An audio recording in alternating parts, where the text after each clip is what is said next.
उस टाइम पर एक बहुत फेमस लाइन थी, women has the right to mount the scaffold, she must equally have the right to mount the rostrum. मतलब अगर वुमेन को एग्जीक्यूट किया जा सकता है क्राइम्स के लिए, तो उन्हें पब्लिक प्लेटफॉर्म पे स्पीक करने का राइट भी होना चाहिए।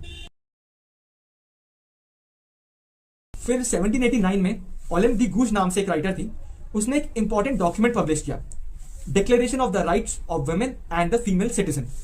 ये डॉक्यूमेंट फ्रांस के official declaration of the rights of man का एक रिस्पॉन्स था।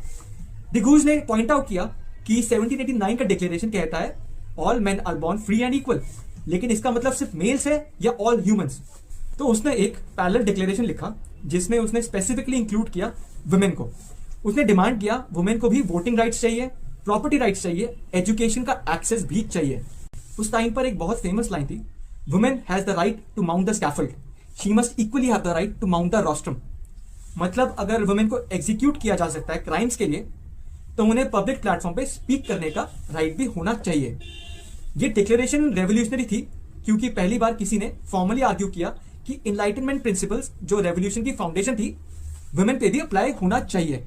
फिर 1793 में पॉलिन लियोन और क्लेयर लुकूम ने society of revolutionary Republican women found किया। पॉलिन एक चॉकलेट मेकर थी, क्लेयर एक एक्ट्रेस थी। सोसाइटी में approximately 200 working class women participant बन चुकी थी। उनके मेन डिमांड से वुमेन को वोटिंग राइट्स दो, फूड प्राइसेस को कंट्रोल करो और काउंटर रेवोल्यूशनरीज को पनिश करो। सोसाइटी रेगुलर मीटिंग्स करती थी और गवर्नमेंट को प्रेशर डालती थी थ्रू पिटिशंस, पब्लिक डेमोन्स्ट्रेशंस, और कुछ मेंबर्स उस मीटिंग में आर्म्ड भी आ रहे थे क्योंकि उस टाइम पे वेपन्स कैरी करना सिटीजनशिप का एक सिंबल माना जाता था। और फिर आता है एक इंटरेस्टिंग ट्विस्ट।